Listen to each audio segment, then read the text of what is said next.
Un homme qui ne crée pas d'entreprise, qui ne crée pas d'emploi, c'est un paresseux. C'est la paresse dont je parle ici. La paresse du travailleur. Tu travailles, on te paye. Tu es un salarié. Mais tu es un paresseux. Parce qu'à part ton travail, tu dois faire autre chose. Regardez les stars du football. Ils jouent au football.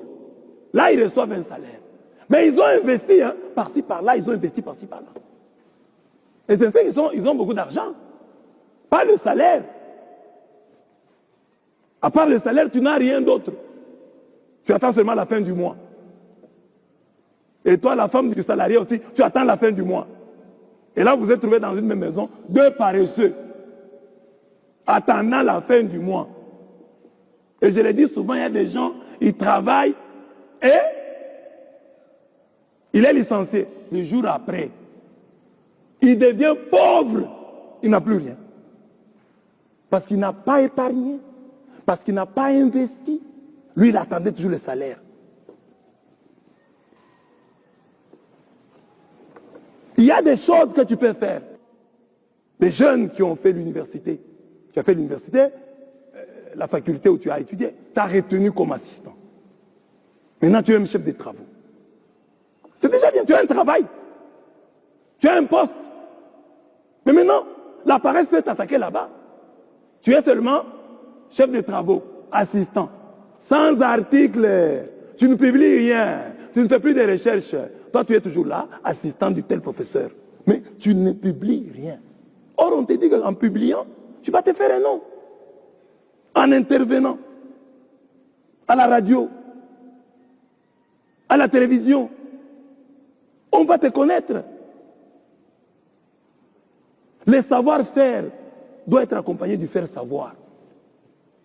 Montre aux gens que tu connais, que tu as des choses que tu maîtrises, que tu peux les aider en ceci et en cela. Oh, j'ai seulement du travail. Tu es un paresseux. Crée. Même si tu travailles pour quelqu'un, réfléchis. Comment, à partir de ce que moi j'ai fait ici, je peux aussi faire comme lui? Quelles sont les erreurs qu'il a que moi je ne pourrais pas rééditer dans l'entreprise que moi je vais créer? Et il y a aussi un projet. Dieu honore les gens qui ont des projets. Mais tu n'as aucun projet. Même les jeunes, tu es jeune à la maison, tu as des choses que tu peux faire. Ici en Afrique, tu peux commencer à élever les poules. Si tu as 30 000 francs, tu peux déjà commencer quelque chose. Tu peux déjà commencer quelque chose. Imagine, tu as fait 2 ans avec un poulailler. Chaque fois que tu avais l'argent, tu payes seulement les poules. Paye les poules, paye les poules. 2 ans après, tu sais combien de poules tu auras? Au moins tu seras un petit fermier. Chez toi là. Tu peux même, à l'occasion d'une fête, dire non maman, ne dépensez pas. J'ai 5 poules ici, je vous les offre pour la fête. Tu es déjà devenu un garçon responsable. Tu n'as pas l'argent. Mais le peu que tu as eu, tu l'as investi dans cette petite ferme. Mais les jeunes d'aujourd'hui, dès qu'il a l'argent, premier réflexe, les habits. Et vous savez que les habits, là, les chaussures, il y a des choses qui sont faites pour les gens qui ont un peu d'argent. Il y a certaines chaussures. Toi, tu es encore pauvre. Tu es piéton.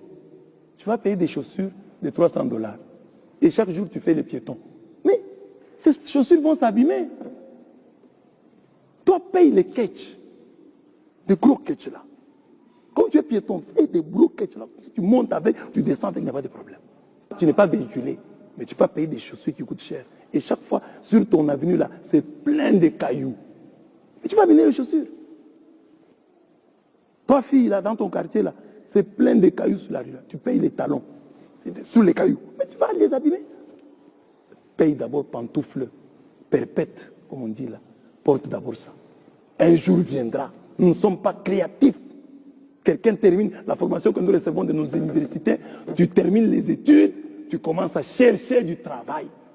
On ne nous a pas formés pour que, ayant terminé les études, nous puissions créer du travail. Nous puissions inventer. C'est ça la paresse. Ne considérez pas la paresse comme simplement le fait de ne pas travailler. Il y a des gens qui font 8 heures au travail et non 8 heures de travail. Ce sont des paresseux mais travailleurs. Il y a des gens qui n'attendent que le salaire. Ce sont des travailleurs, mais paresseux.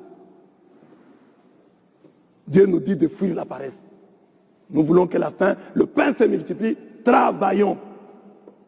Nous prions, c'est très bien, mais travaillons. Nous travaillons, c'est très bien, mais prions. Marchons avec les deux. L'Afrique doit se réveiller. Nous avons tant de potentialités. Il faut changer les choses. Regardez nos villages. Depuis des siècles.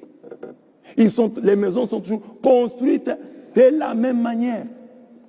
Les villageois ont de la paille gratuite dans nos savanes. Nous avons du bois. Mais regardez les types de maisons que nous construisons depuis des siècles. Ça ne change pas. Les gens n'ont pas dit aujourd'hui, nous n'avons pas d'étole, mais nous pouvons avoir comme toiture de la maison, mettre un peu plus de paille. Non, chercher un peu, mettre un peu de l'esthétique. Construire ces maisons-là en ordre. Je ris souvent quand je vois le village de Kirikou. Vous voyez le village de Kirikou là, dans ce dessin animé, vous voyez un village bien construit. Hein? Les maisons, ce sont des maisons en hutte, mais il y a de l'ordre. J'ai dit, mais ça, on donne une bonne idée hein, de l'Afrique. Mais en réalité, chez nous, ce n'est pas comme ça. Nous avons ces huttes-là, hein, ces maisons-là en paille, mais mal construites, construites en désordre. Nous n'avons pas le sens de l'esthétique. Depuis des années, nous n'allons pas accuser l'homme blanc. Il ne nous a pas interdit d'agrandir nos maisons au village. Donc, juste des petites pièces comme ça. S'il y a un blanc qui est là, qui est pour quelque chose, nous allons construire ça. Les blancs ne viendront pas, ou l'homme politique ne viendra pas nous arrêter si nous arrangeons nos maisons. Ne racontons pas des histoires. Il y a notre part de responsabilité. Nous avons aussi un problème avec la paresse. Nous devons nous convertir. Trop de vérité dans ce message. Un prêtre qui éveille les consciences. C'est rare de voir ça. Qu'est-ce que tu penses de ça? Mets dans les commentaires. C'est vrai, tout le monde ne peut pas devenir un entrepreneur. Mais si tu ne veux pas devenir un entrepreneur, sois au moins un investisseur. Qu'est-ce que ça veut dire? Ça veut dire que si tu es salarié, économise une partie de ton argent pour pouvoir investir. Deviens un investisseur. Sors du piège du salariat. Parce qu'une fois que tu es retraité, ton salaire est divisé en 2, parfois même en 3. Mais le coût de la vie va continuer d'augmenter. Et si tu n'as pas fait des investissements, tu seras obligé de vivre dans la pauvreté. La vie est une question de choix. Donc, fais ton choix. Si cette vidéo t'a plu, clique sur j'aime et partage. Dans tous les cas, on avance ensemble.